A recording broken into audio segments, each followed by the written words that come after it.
नमस्कार, मी परमदास जाधव. आज सध्या हे युद्ध चालू आहे जे जगामध्ये रशिया आणि इराण यांचे जे युद्ध चालू आहे त्याच्यात आपल्या सगळ्या जगाला मोठं संकटाचा सामना करावा लागतो आहे. तर याच्यात भरपूर अशा अडचणी आलेल्या आहेत. कारण काही काही देशांना त्याचा मोठा असा फटका पडलेला आहे. भाव वाढलेले आहेत, बेरोजगारी झालेली आहे. असे हे सगळे प्रश्न आहेत. त्याच्यातच आपल्या भारताने मदत म्हणून ताजे फळे आणि भाज्या UAE देशांना पाठवण्यात आले आहेत. तर UAE हा मध्य पूर्वेतील एक अमिश्रित आधुनिक विकसित देश आहे. तो 7 अमिरात म्हणजे स्टेटमध्ये मिळून बनलेला आहे. हा UAE हा 7 स्टेट आहेत आणि त्या 7 स्टेट मिळून हा एक अमिश्रित असा विकसित देश आहे. त्याला भारताने हे ताजे फळे आणि भाज्या पाठवलेल्या आहेत विमानाने. तर अबुधानी ही राजधानी आहे. तर दुबई, शारजहा, अजमान, अल कुर्तत, फुरजहार, रास अब्बल खैमाहा हे UAE हा भारताचा मोठा हे आहेत. हे स्टेट आहेत, हे 7 स्टेट आहेत. यांच्या मिळून एक असा देश तयार आहे. आपण त्याला विकसित असा भरपूर पैशाने भरलेला हा देश आहे. तर हा देश भारताचा मोठा व्यापार आणि भागीदार आहे. तर हा देश आपल्या भारतातून भरपूर असे ह्या देशाला जे लागेल ते अन्नधान्य असो किंवा तेल असो किंवा ज्या भाज्या वगैरे आहेत, ह्या सगळ्या हा देश व्यापार करतोय, मोठ्या प्रमाणात व्यापार करतोय. तर लाखो भारतीय तिथे काम करतात. आपले जे भारतातले लोक आहेत ते तिथं जाऊन आपला रोजगार, आपले काम, आपली नोकरी हे तिथं जाऊन करतात. तर भारतातून फळे, भाज्या, तेल, सोने यासारखे सगळे पदार्थ, वस्तू निर्यात करत असतात. तर हा देश ह्या सगळ्या आपल्या भारताकडून निर्यात करत असतोय. तर हे काम लल्लू ग्रुप या मोठ्या रिटेलर कंपनीने केलेले आहे. जे आपली भारताची लल्लू ग्रुप आहे, ह्या ग्रुपने हे चांगलं असं काम हे जो देश आहे यांना मदत म्हणून, कारण या युद्धामुळे जवळपास काहीही मिळत नाही. कमी म्हणजे मिळतंय, पण ते कमी मिळत आहे. त्याच्यामुळे ह्या कंपनीने ही मदत केलेली आहे. तर ते का पाठवले, तर मध्य पूर्वेतील सप्लाय चेन मोठ्या अडथळा निर्माण झालेला आहे.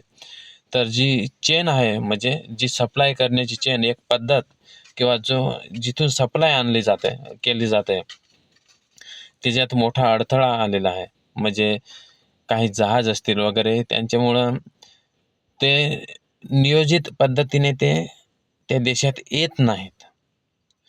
त्याच्यात असा अडथळा तयार झालेला आहे की कोणती पण गोष्ट आज सांगली तर आपण सांगतो हां आज आता 1-2 तासात यायला पाहिजे, तर ती 1-2 तासात न येता ती संध्याकाळी किंवा दुसऱ्या दिवशी येते. तर हा मोठा अडथळा तयार झालेला आहे. तर जहाजे उशिरा पोहोचतात. तुम्हाला आता सांगितलं, जहाजही उशिरा पोहोचतात. तर माल अडकून पडला होता. हा मालसुद्धा ते जहाजात अडकून पडला. जहाजे उशिरा येतात, बिन टायमावर येतात. टायमाला महत्त्व असतं. काही वस्तू अशी असते का ती खराब होऊन जाते. त्याच्यामुळं टायमावर वस्तू आली तर ती चांगली राहते. याच्यामुळे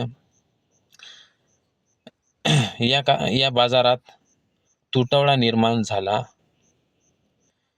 त्यांच्या बाजारामध्ये, त्या देशामध्ये तुटवडा निर्माण झालेला आहे. कारण काही वस्तू ह्या कमी कमी पडत आहेत. कोणती वस्तू मिळते तर कोणती वस्तू मिळत नाही. म्हणून उपाय म्हणून भारताकडून थेट विमानाने सुमारे 80,000 किलो या देशाने भारताकडून 80,000 किलो हे थेट विमानाने मागणी केलेली आहे.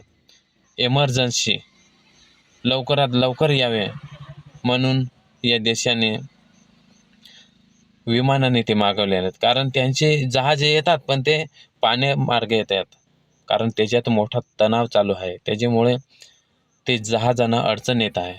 त्याच्यामुळे त्यांनी उपाय म्हणून डायरेक्ट विमानाने लवकरात लवकर ती वस्तू मिळेल म्हणून त्याने हे ऑर्डर दिलेले आहे. तर फळे आणि भाज्या पाठवल्या जेणेकरून लोकांना ताजे अन्न मिळत राहील. तरी ही सरकारी मदत नाही तर व्यापारी स्तरावर केलेली व्यवस्था होती. तर ह्या फळे भाज्या हे तिथल्या लोकांना शिळे मिळायचे किंवा वेळेवर मिळत नाही, ताजे मिळत नाही आणि म्हणून ते देशाने आपल्या भारताकडून ही मागणी केली की ताजे अन्न आणि फळे तुम्ही द्या. तेव्हा ते लुलू ग्रुप कंपनी या कंपनीचा विमान आणि किंवा या कंपनीने हे सगळं फळे भाज्या आहेत हे तात्काळ म्हणजे त्यांनी पोहोचवायला हा काही न्यूजपेपर म्हणजे मी बातमी वाचली त्याच्यामुळे मी सांगतोय. तर मी अशी बातमी वाचली होती तर सरकारने मदत केली. तर तसं नाही. तर ही सरकारी मदत नाही. म्हणजे न्यूजला बातमी कशी होती ते सरकारने मदत केली. तर ही सरकारी मदत नाही तर व्यापारी स्तरावर केलेली व्यवस्था होते. ते जे व्यापारी आहेत त्यांच्या स्तरावर त्यांनी ती एक व्यवस्था केली. तिथले व्यापारी आणि हे व्यापारी मिळून त्यांनी ती एक व्यवस्था केली. म्हणजे जेणेकरून आपल्या म्हणजे देशात ही अडचण भागणार नाही, म्हणजे तुटवडा निर्माण होणार नाही, ती अडचण भागेल याच्यासाठी त्यांनी तात्काळ निर्णय घेऊन आणि तात्काळ अशी हे व्यवस्था केलेली आहे. तर अशी ही बातमी होती म्हणून मी वाचले, त्याचा पूर्ण विचार केला, माहिती काढली आणि नंतर हा व्हिडिओ मी काढला. तर बातमी कशी वाटली? चांगलीच वाटली असेल. इथंच हे थोडक्यात माहिती संपवतोय. धन्यवाद.